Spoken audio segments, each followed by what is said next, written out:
a primer for paradigm shift. This is part two. Part two will be aspects and foundations of paradigm shift. And you see here, part three is next week. Part four is the week after that. The Zoom link for this evening is the same for all of the episodes of A Primer. And right here is the link to the YouTube presentation that's last week. Last week was a critique of capitalism. Of course, each one of the four parts builds on the one before it.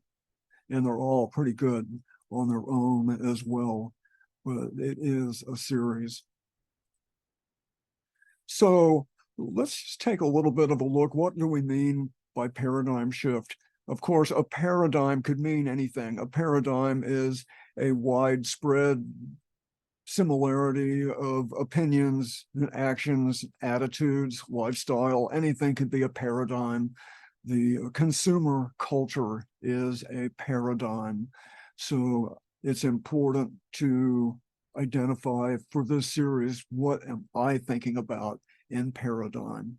A paradigm encourages, the primer encourages personal and cooperative movement towards an uplifted society with its goal to live within the boundaries of the natural world and to bring out the best in positive human potential. That preferred future will have an economic system that is honest and serves the needs of a society with healthy ideals and goals that is ambitious. I want to also mention, of course, that this presentation will also go on YouTube. And when you watch it on YouTube, you can pause anytime you want to take a closer look. The presentations are fairly heavy on text. So I, of course, I'm not going to read all the text, but there's lots of good information that you can check out on your own when you watch this on YouTube. And I'll also mention that even as we're doing this live, you can do a screen grab of anything that you like. You can do a screen grab on the YouTube version as well. There's lots of pretty good information here. It's all open source. So, of course, there's never been more reason for paradigm shift. And the most important breakthrough for creating a healthy, uplifted, and sustainable future is not technology or the marketplace. It's our own consciousness and how we use our own time and money. And also, there are many inspiring examples of paradigm shift on the ground already all over the world.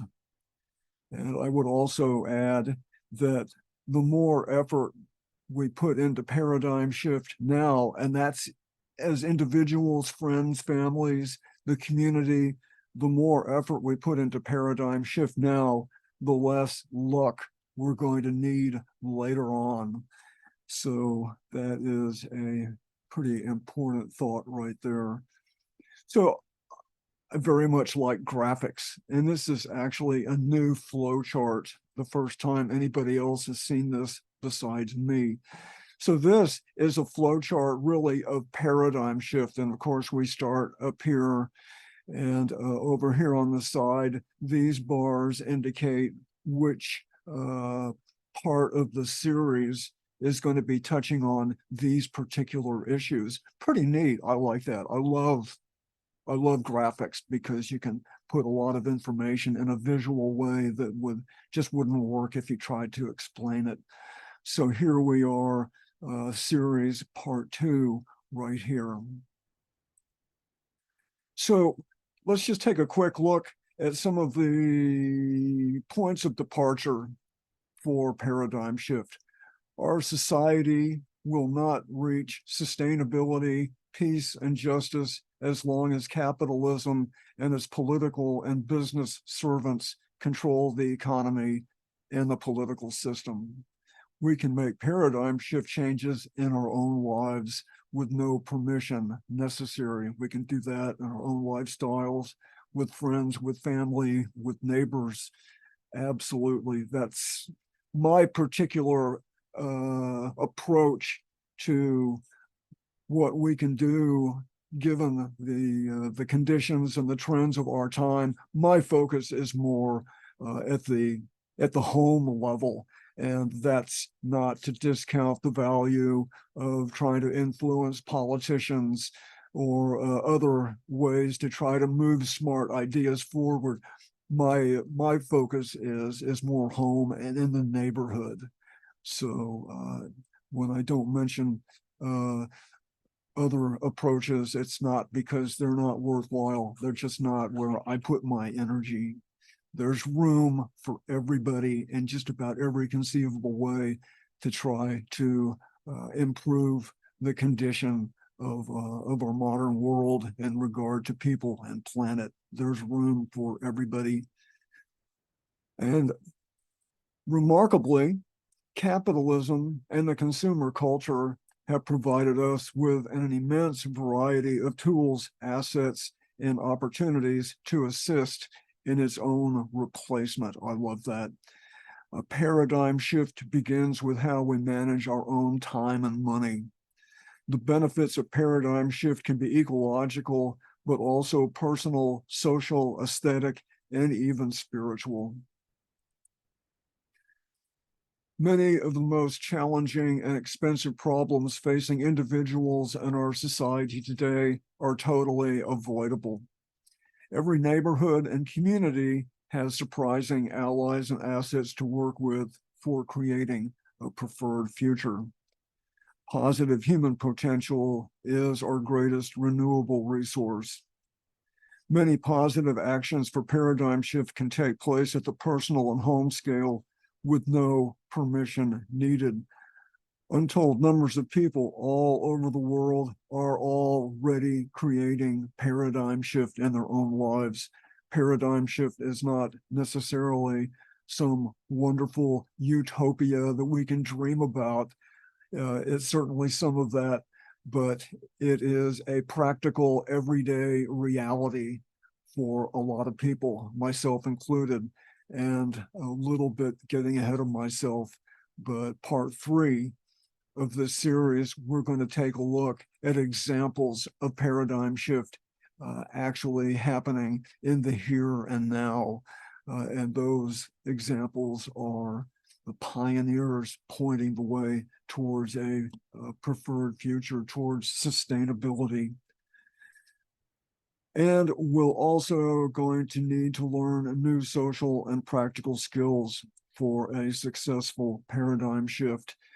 As substantially products of the consumer culture, we don't have overall in our society the best grasp, the best command of the communication and lifestyle skills that are called for by paradigm shift. And that's one reason why the pioneers are so important, because there's that experience that can be passed on to others in terms of being a good listener, being clear in speaking, all these different kinds of skills that are necessary for paradigm shift.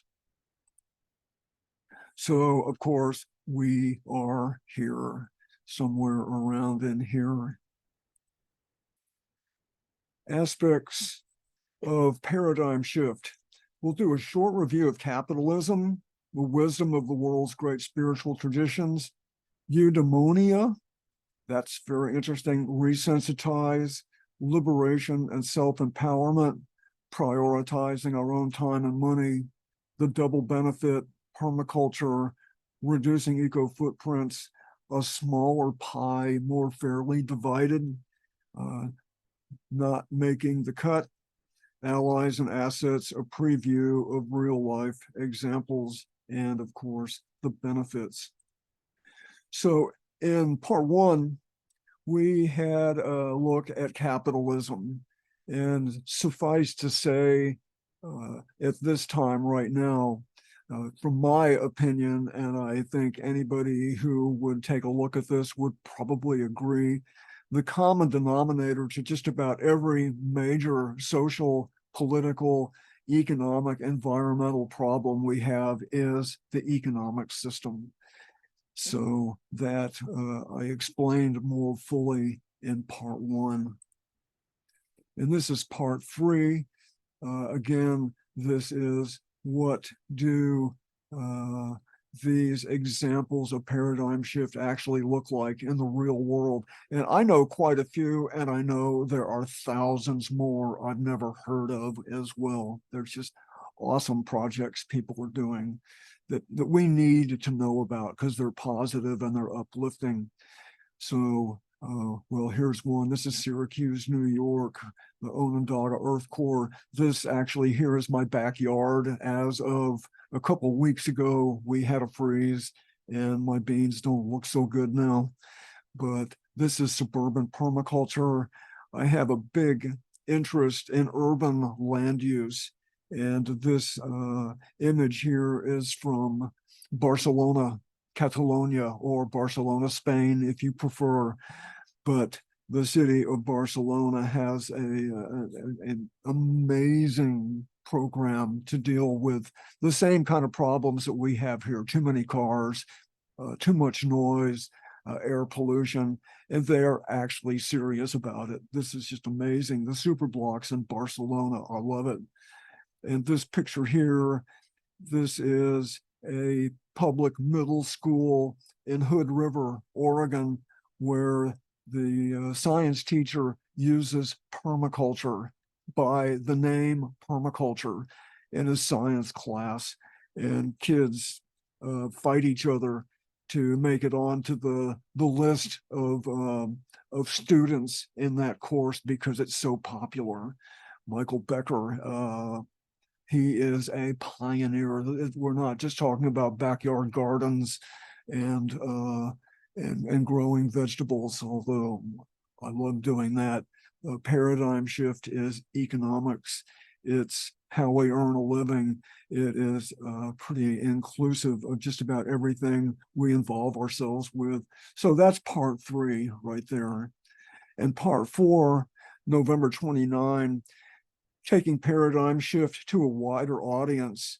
This is just such important information. And I know other people have got some of these ideas too, but a lot of this, what I'm explaining and have it organized, I haven't really seen quite so much like this, but people are working on bits and pieces. So the primer, one of its goals is to bring a lot of these different bits and pieces together in an organized way. So part 4 is how can we take paradigm shift ideas out to a wider audience? And part of that task is personal initiative. And part of that is when you think of all the progressive public interest organizations all over the country, whether they're social, environmental, economic, social justice of various kinds, that almost all of them exist to repair some kind of damage that the economic system, overconsumption and injustice, the concentration of political and economic power, they almost all exist to address some kind of problem caused by capitalism. To me, that means they're all on the same team. So we'll get more into that in part 4. So aspects of paradigm shift. Here is another graphic I really like, and we'll go into more detail in this graphic, but this here, I call these the wisdom of the world's great spiritual traditions, these ones up and down here. We'll go into a little bit more detail in just a few minutes. And then these over on this side are various foundations, various aspects of paradigm shift. And all these lines here, of course, indicate they all interact with each other and they all support each other as well. This is just a wonderful explanation of lots of different positive dynamics right here. We'll come back to this. So just a few words more about capitalism. As we mentioned, it is the common denominator for lots of problems. It is, for me, the point of departure for paradigm shift. When we diminish the problems and power of capitalism by not buying stuff that doesn't fit into a preferred future. We'll get more into that. That's another way of looking at that, is reducing our ecological footprints, but reducing our ecological footprints in a very conscious and purposeful kind of a way. But capitalism is sort of the common denominator. So here are just a few examples of what I'm talking about. Capitalism versus paradigm shift in the realm of land use and transportation. The fact is, our economic system prefers cars, the bigger, the better, freeways, suburbia. It prefers those types of economic activities rather than walkable cities, rather than transit, rather than bikes, rather than a humane place to live, because all of this infrastructure creates more economic activity than doing all this over here. That's, to me, what it gets down to, is just creating more economic activity, and that means wealth. Absolutely, people need jobs, but I just would have to say the jobs for creating these kind of products, we'll get into this a little bit later, don't really fit within a sustainable future. These products don't fit in a sustainable future. These ones do, absolutely. We'll do a little bit more discussion of that. Capitalism versus paradigm shift. Paradigm shift is just as much social, economic, and human potential as it is ecological. The planet is suffering, and so our humans are suffering too. Capitalism thrives on excess and vanity. It advertises, it encourages excess and vanity. It loves big spectacles that are awesome fun. I can enjoy a football game too, but they're an enormous distraction. And given the condition of the world, given the trends, we really have better things to do than these types of activities right here. Sorry, we've got better things to do. And of course, this is the school there in Hood River as well. So meanwhile, we have other choices. We can take sensible actions in our own lives and with others to participate in paradigm shift. Doing this, the sooner, the better. And this can be done, of course, in many ways. People have their own unique lifestyles. They have their own unique way of deciding how they might like to fit and be a part of a paradigm shift. But there absolutely are some common denominators and principles that, when we agree on those, that helps bind us together as a movement. Any movement needs inspiration, practicality, and direction. One highly inspiring and practical set of ideals to help point the way towards a preferred future is the wisdom of the world's great spiritual traditions. I'm not talking about the religion. This is the social codes. Almost all these spiritual traditions have common denominators in the realm of human behavior and what our relationship should be with each other and with the natural world. That's what I'm interested in. This wisdom is simply guidance towards uplifted human behavior that can be applied at all scales, from individual neighborhoods to society, economics, policy, and budgets. And here are those ideals. The wisdom is care for the natural world, modesty of lifestyle, service to the community, uplift of the spirit, accountability for our own actions and behavior. You just really couldn't do any better than these basic ideals of human behavior. I just really have enormous appreciation for this wisdom, and as one of the foundations of a movement, we can't do better than this. We can certainly go into more detail, and we will. We will go into more detail, but in general principles, this is as good as we can do. And again, here's another thought on those that wisdom.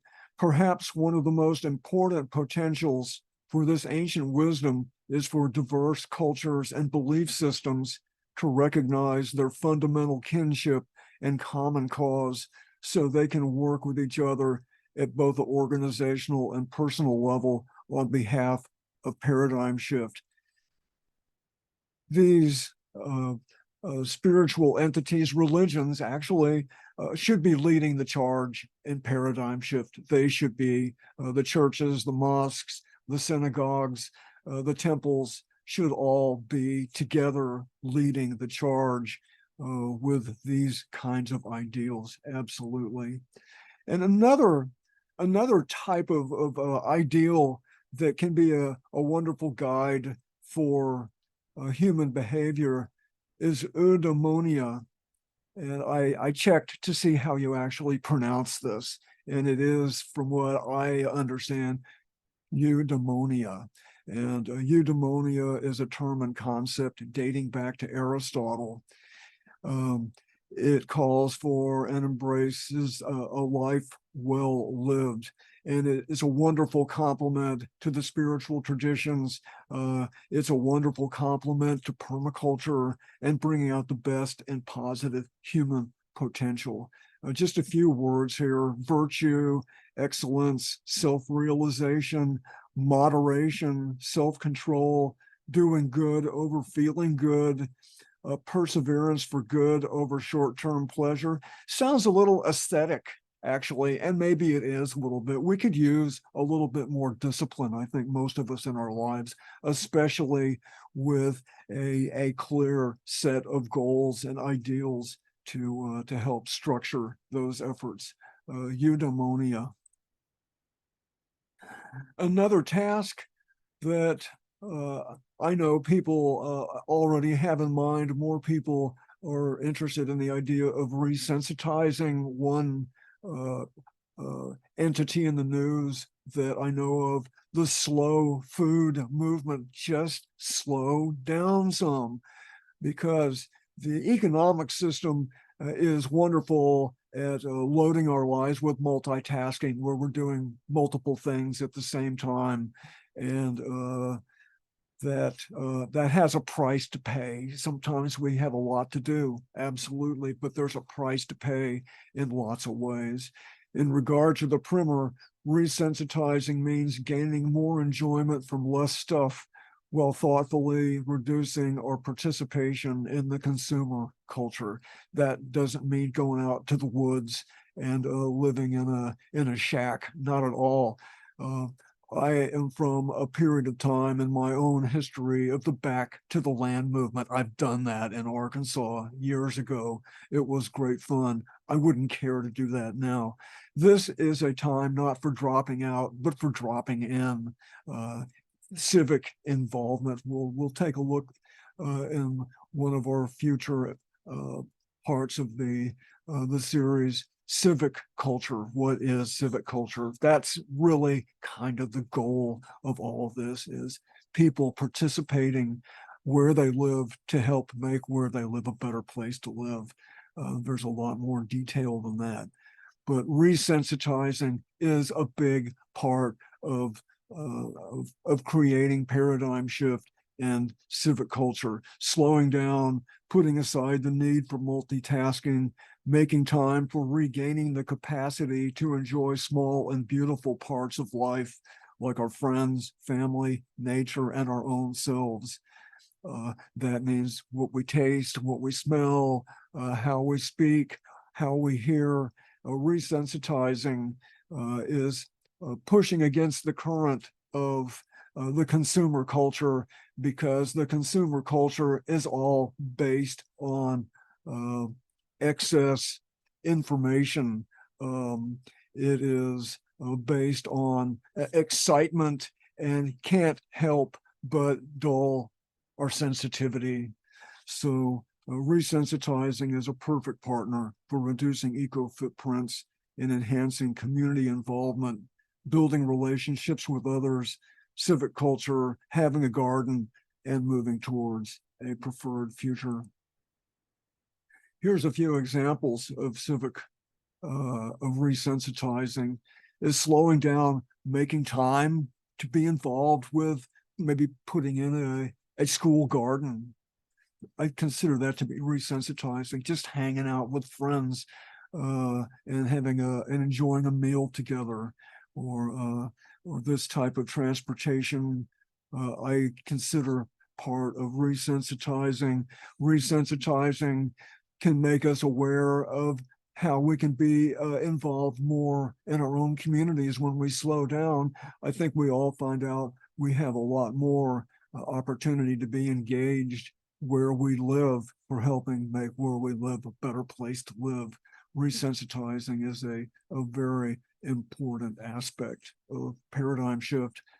Liberation means, of course, emancipation, to free ourselves from some types of influences that prevent us from manifesting our own positive human potentials.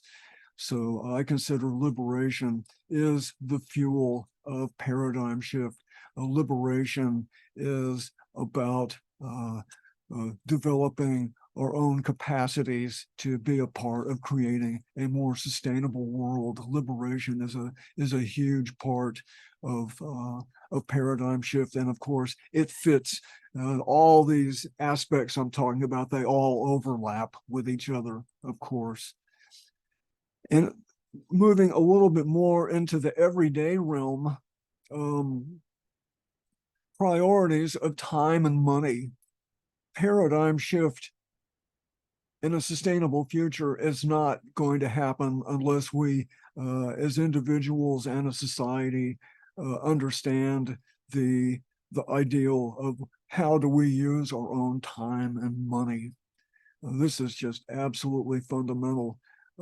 What do we spend our money on? How do we use our time? So here is a graphic illustration. I'm using here an example. Consider a kitchen remodel. Lots of people have their kitchens remodeled. Of course, some people don't have the money to do a kitchen remodel, and some people don't have a kitchen anyway, but a lot of people do. But just imagine somebody's, oh, we're going to have our kitchen remodeled. We like granite countertops and new appliances. Well, people do that, and of course some people have multiple houses as well. There's all different scales in what people possess. So I'm kind of a little bit more oriented towards the middle class. I'm pretty middle class myself. But instead, just imagine of say $30, $40, $50,000 for a kitchen remodel, or investing in a new car, which can be all kinds of different amounts of money. Instead, we may be one item we might invest if we have a home, which a lot of people do, in making our home a permaculture landmark in the neighborhood. Say, for example, you have a 1/4-acre suburban property and you've got a nice little house on it. You've got pretty good solar access. You decide you're going to get rid of the grass. You're going to plant edible landscaping. You might turn the south side patio into a solar space. You might increase the residential density by building an ADU, that's a small accessory dwelling unit, so you can have more people living on the property, because residential density is something we really have to do. That is contrary to suburbia. But then again, suburbia is contrary to common sense. Say that you have a garage that could be turned into a living space. You could even maybe add some water catchment to this place. Well, this is what I've done with my property. This is a schematic of my place here in Eugene, and I've done a lot more besides this. I have been able to make these changes largely because I've done most of the work myself. I can't afford to have somebody do all this. I've had people I've paid to help make some of these changes, like put in a solar hot water heater or a heat pump. I don't know how to do that stuff. But doing this kind of transformation, moving towards sustainability, can create a lot of new jobs as well. I know because I did a lot of work on this place myself, and I self-taught some skills I didn't know before.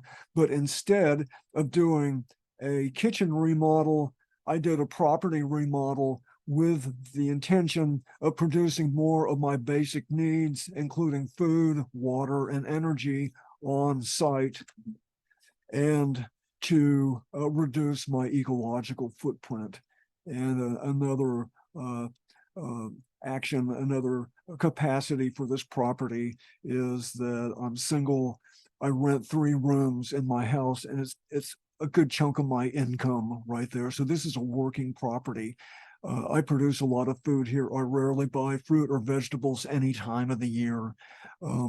Literally thousands of people have visited here over the years to see what suburbia could become. I've done this instead of a kitchen remodel. Um, a more middle class income could afford to have somebody, pay somebody to make some of these changes.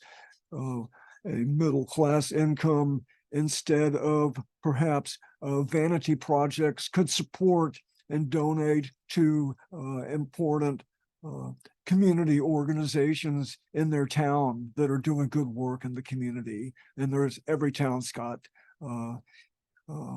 allies and assets. These are organizations and initiatives that are doing important positive work. Instead of the kitchen remodel, can you imagine what even $1,000 or $5,000 could do for a local nonprofit? Wow. So again, this is how we use our time and money right there. And that's, of course, how we pay for a paradigm shift. And there's ways for people with more money to manifest these ideals and people with less money to manifest these ideals too. But again, my experience is more middle class. But money not spent on non-productive stuff can be spent on productive stuff. That's a real important.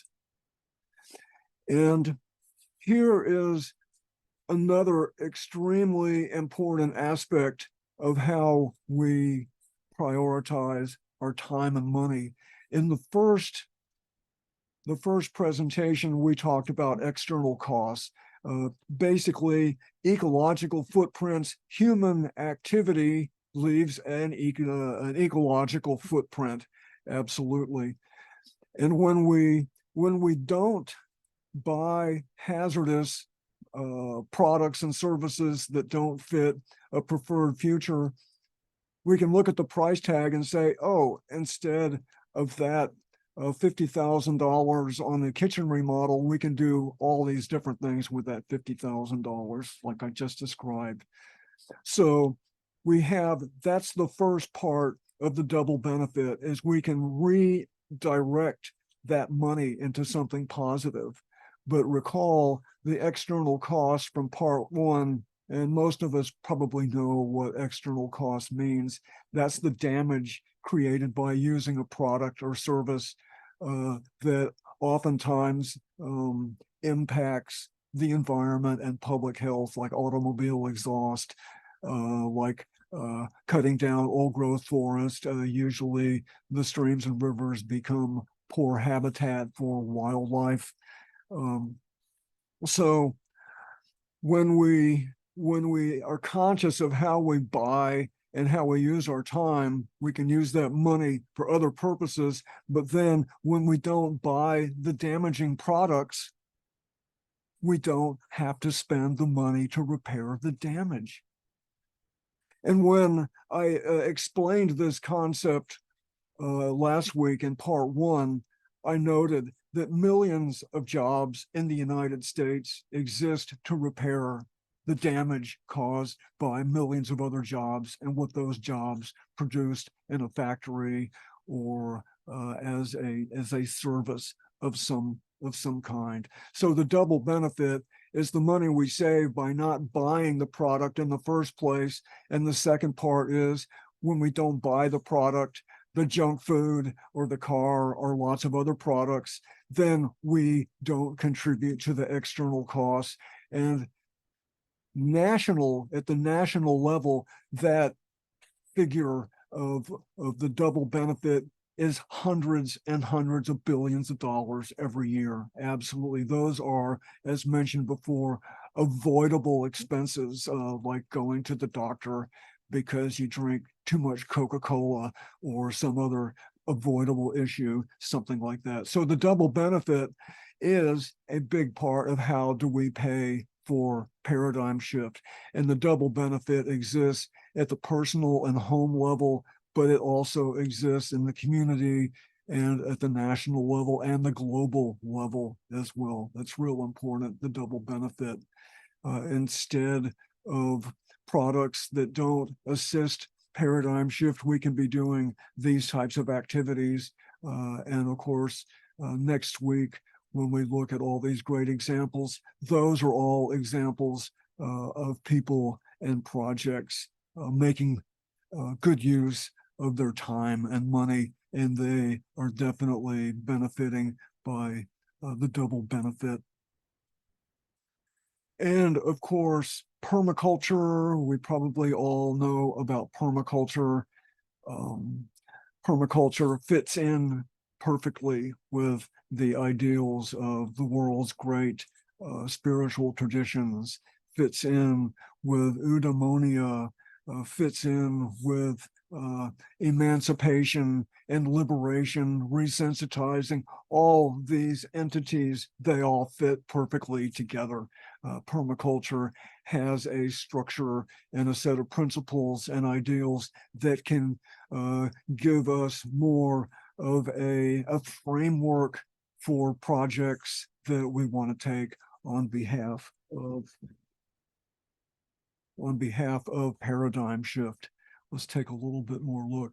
Permaculture is a holistic approach for designing systems to take care of human needs in ways that are healthy for people and planet. Society's economic system can be based on permaculture principles to serve the needs of an uplifted society. And social permaculture is all about creating collaboration and mutual benefits for people and planet. Many people identify permaculture with gardening. And of course, permaculture principles can definitely apply to a garden, but permaculture principles apply in almost any way that we care to. Permaculture is about working with nature instead of contrary to nature. Permaculture is designing for multiple benefits. How can we make designs that accomplish multiple positive goals at the same time? There's a principle in permaculture called edges. And this is one item I want to zero in on just a little bit. An edge is a transition zone between systems particularly rich in potential, like a shady place and a sunny place, with that kind of a habitat that shares characteristics of both. That's kind of a special place that has perhaps even more potential for diversity and biological activity than either the shady place or the sunny place. It is a place in between with a particular higher level of potential.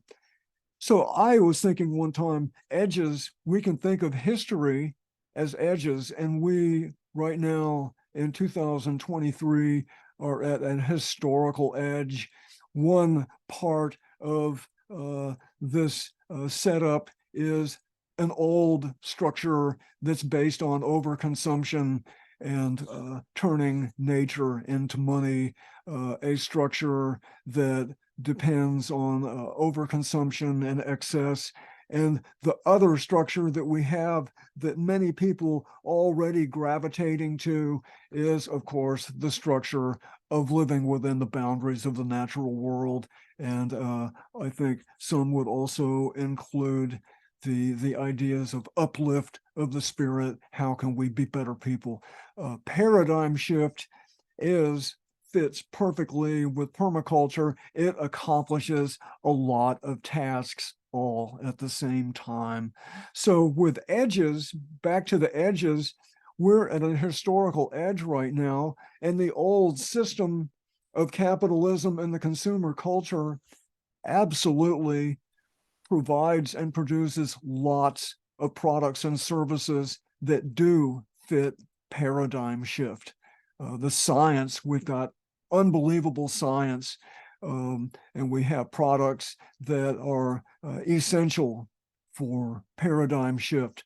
So our opportunity is to combine what we already know and what we have available and join that with these ideals that we've been talking about already here in these aspects of paradigm shift, and how can we put these positive opportunities, positive tools and products, how can we put them together in a sensible way to accomplish the task of living within our ecological boundaries and bringing out the best in positive human potential.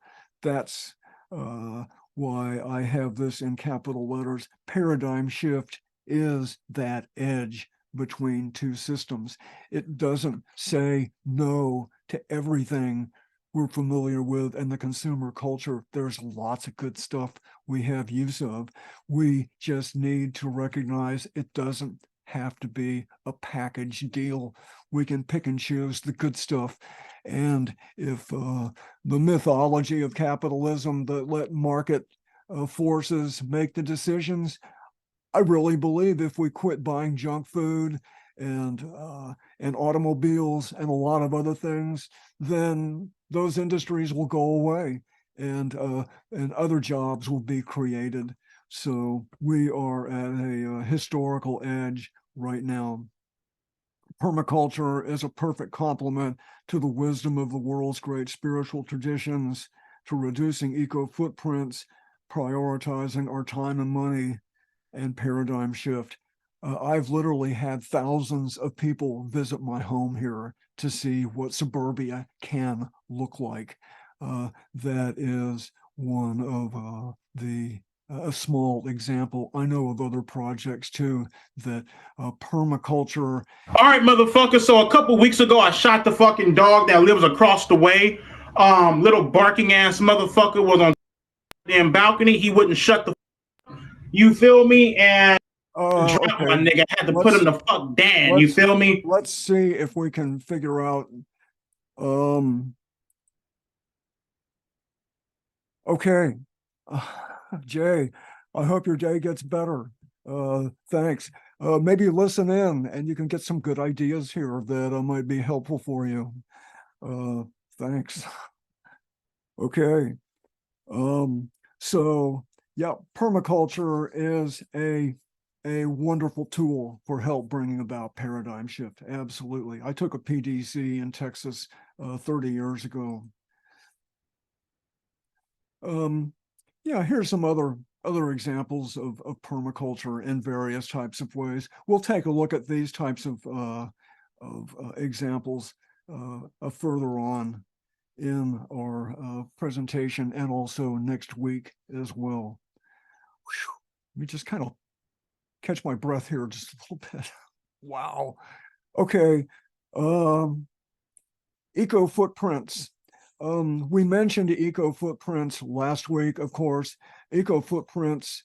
So I'm stroking my fucking cock, nigga. I'm making it happen, right? Oh, damn! Like outside the high space, right outside my goddamn window, 3-car fucking pile up. One motherfucker is dead. My nigga dragging out the goddamn car, man. My nigga vibrating and shit, nigga, like he just got fucking stunned and shit. You feel me, nigga? You know how to.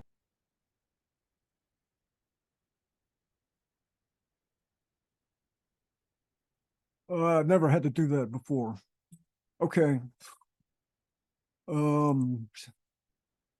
He needs some companionship, I think.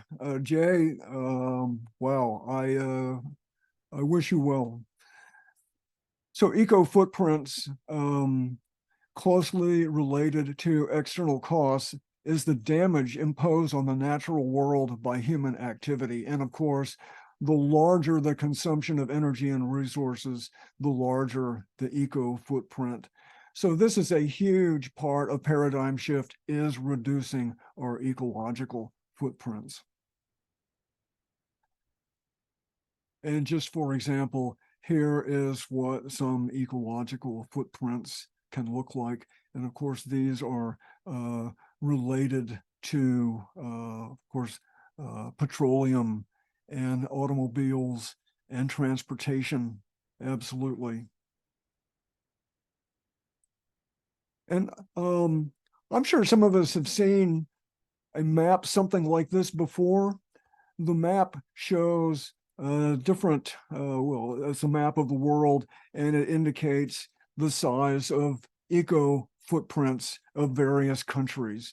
And I think most of us are aware that here in our very own United States, we have the largest eco footprint of any country in the world, except maybe a couple of these little small places on the Persian Gulf that have like indoor ski slopes and are creating artificial islands. They've got pretty big footprints too.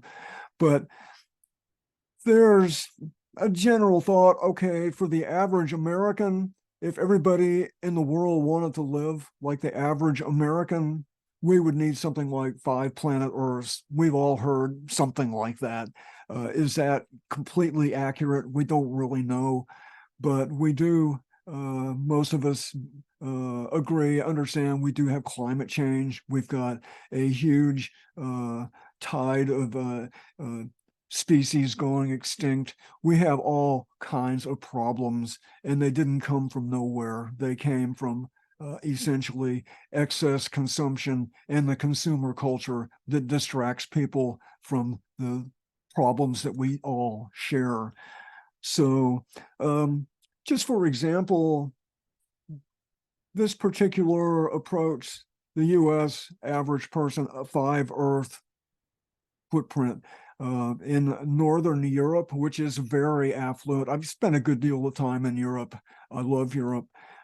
Germany, France, Italy, they rate at something more or less about 3 Earths. I've read Brazil is about 2. Most of Africa is less than 1. So yes, Americans are exceptional, true to that particular mythology of American exceptionalism. Americans have exceptionally large ecological footprints. So what do we do about that? There's one particular organization I know of that has what's called a footprint calculator. And you can find this online. A footprint calculator asks questions about one's lifestyle, their food, shelter, recreation, transportation, buying habits.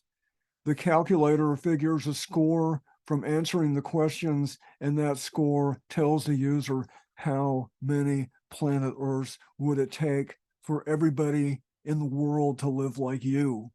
So maybe we've all taken this this survey from this one I like, the footprint calculator, the Global Footprint Network. Again, is this the final word? Maybe, maybe not, but it sure is educational. It gives us something to go on. A primary task of paradigm shift is downsizing, and if we can do that gracefully, that would be a great benefit. But footprints are not only ecological, they're social, political, and spiritual footprints too. I've already mentioned that the consumer culture, with all the distractions, the pro football, the shopping, and lots of other activities, somewhat prevent us from being sensitive enough to be engaged and involved with solving some of the problems that we have. Footprints are more than just ecological. Reducing our social, political, and spiritual footprints is just as important as reducing our damage to the natural world. All these footprints are related. In the same purposeful way, how we prioritize our time and money, we can reduce all these footprints at the same time and then take purposeful initiative on behalf of paradigm shift as we will. So these other aspects of paradigm shift we touched on earlier in this presentation, they're all useful in reducing our ecological and social footprints. This is another graphic. I love pecan pie. I saw these images. I got to use these images. So when we consider the ecological footprints, as we're just discussing, but also the disequity of our nation and much of the world too. Disequity is not just a problem in the United States. It's all happened through history. The wealthy have a lot, and the not wealthy don't have so much. And sometimes there are revolutions as a result of that relationship. But when we're talking about reducing our ecological footprints, yes, we need to do that. But as we reduce our ecological footprints, something like this, and this is about 1/5 the size of this pie here, then that footprint needs to be shared more equitably. And this is in the best interest of everybody as well. But if you can imagine the 1% having this much stuff, look at all those pecans, this much stuff, and say this is the 1%. In paradigm shift, are very many people going to go along with that voluntarily? That's a tall order. That's a pretty theoretical, but I can imagine a lot of people wouldn't do this on their own. Excuse me, just a second. I need to take a drink.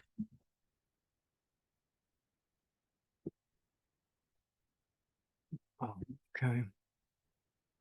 So that's why all these other aspects fit in terms of downsizing our lifestyles. There's an enormous amount of work to be done for paradigm shift, and for the 1% to go from this to this. How's that going to play out? Well, that remains to be seen. But the more sensitive we can be, the better. And the more we start thinking about making these changes, the better off we're going to be. So a dynamic that this graphic illustrates is that ideally over time, in a more gradual way, do we have enough time? We don't know. But as we move further into a more constrained future, as resources become more expensive, there are changes that we already are experiencing that are going to become more pronounced. The amount of oil from an oil well, given amount of investment 50 years ago, there's not as much payback as there is now, because the easy stuff has pretty much been taken. So what this graphic illustrates is that over time, at least two dynamics to have in mind. Things are going to cost more, and people, ideally, as their consciousness shifts in a positive way, a lot of things people pay for now, they're not going to be interested in as time goes on, because it doesn't fit a more uplifted lifestyle. So this is hopeful thinking, and some people already acting on this as well. So just imagine the frequency of engagement with unsustainable products, activities, or services is going to be going down over time. That's the ideal. Some people will do that voluntarily. Some people wouldn't, or not going to. Things are going to cost more.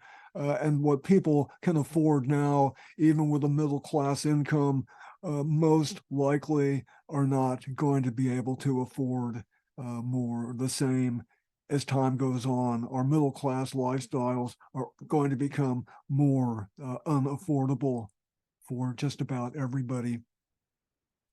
So here's some thoughts on what products and services that we're familiar with now might not make the cut to a sustainable future. This is only the short list, but it's a pretty profound list right here. Junk food.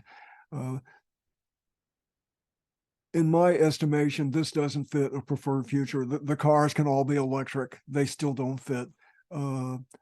Animal products don't fit a preferred future. 100,000 people in a football stadium doesn't fit. Suburbia doesn't fit. The red carpet doesn't fit. Las Vegas doesn't fit. But lots of things do fit as well. This penthouse, maybe the penthouse is still there, but there might be 25 people living there instead of 2 or 3.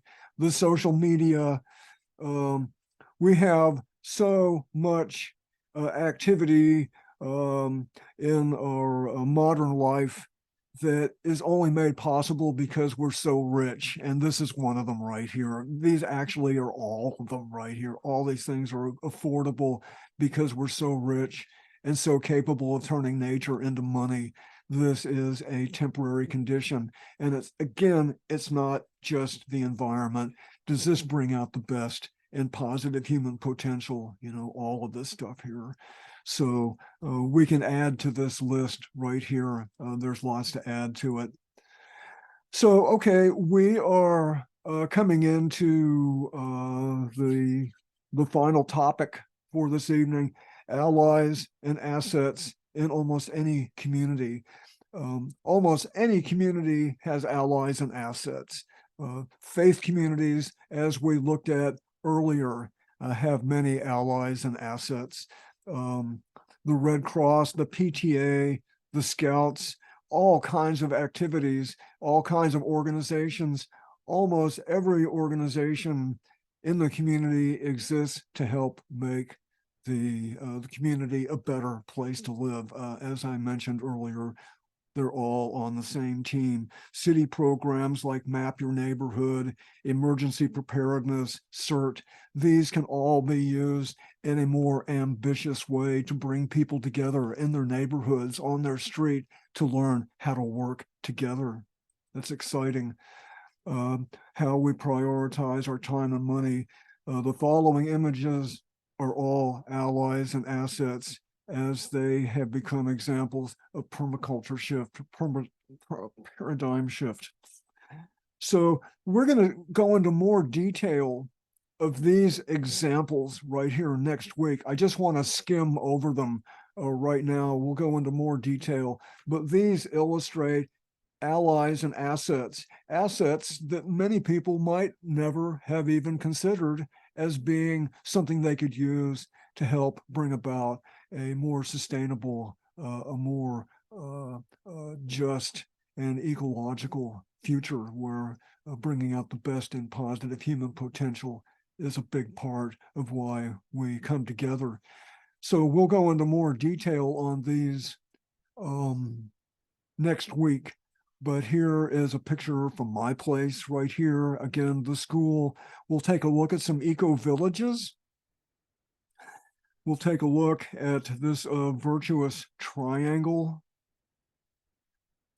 We had a big permaculture event here in my neighborhood several years ago. We used the neighborhood recreation center as a permaculture university for the weekend, and something like 700 people participated right here in my neighborhood, a 5-minute bike ride from where I live. We used the rec center for that awesome event. Neighborhood associations, many cities have neighborhood programs, and We have one neighborhood program here in Eugene. I'm on the board of my neighborhood association. These are wonderful opportunities to help make where we live a better place. Neighborhood associations can advocate for paradigm shift. City parks are wonderful places to have events where people can come together. This is a city park in my neighborhood along the river, along the Willamette River, and we've used that park for all kinds of get-togethers over the years to bring people together. A place, one of my favorite here in Eugene, is East Blair Housing Co-op. East Blair Housing Co-op has many examples of paradigm shift already in action. We'll take a closer look next week. Ecological, social, personal, spiritual. This is one of my favorite stories of permaculture and paradigm shift right here. What can we do with the suburban strip mall? Think of the acres of parking in a typical suburban strip mall. How can we make better use of that parking area? We'll take a closer look next week. Los Angeles Eco Village, a wonderful example of a small group of people having a big positive influence on their neighborhood. What are they doing with this street here? What are they doing with an old abandoned gas station? We'll find out more next week. Another one of my favorite places. Who would think anything really positive could be done with a big parking lot? Well, this garden here occupies the site of what used to be a parking lot. When you consider that parking lots and parking places, you think of those as a community asset, a lot of people might have a hard time figuring out why, but this is why. Parking lots and parking places all over the country have a potential brighter future with paradigm shift. And of course, here we are in Barcelona with the super blocks. I've actually been at this site right here. I kicked a soccer ball with some kids. Well, okay, that's no big deal. Well, the location where we kicked the soccer ball used to be a busy automobile intersection. This all used to be full of cars 8 or 10 years ago. That's what Barcelona's working on. We'll have a closer look at super blocks. So positive human potential is an asset, our greatest renewable resource, and that takes in all of us. We are all assets for a preferred future, for a sustainable future in all kinds of different ways, for creating civic culture, for creating more a world that most of us would prefer. We're all assets. So the benefits, this is the last slide, a paradigm shift, a greater resilience for an uncertain future, nurture positive human potential, can be good for the local economy, benefits the environment, mitigate climate change and lots of other problems, public health, build positive civic culture close to home, learn new skills, and self-empower. Wow. And you could expand on all of these as well. This is just a few of the benefits of paradigm shift.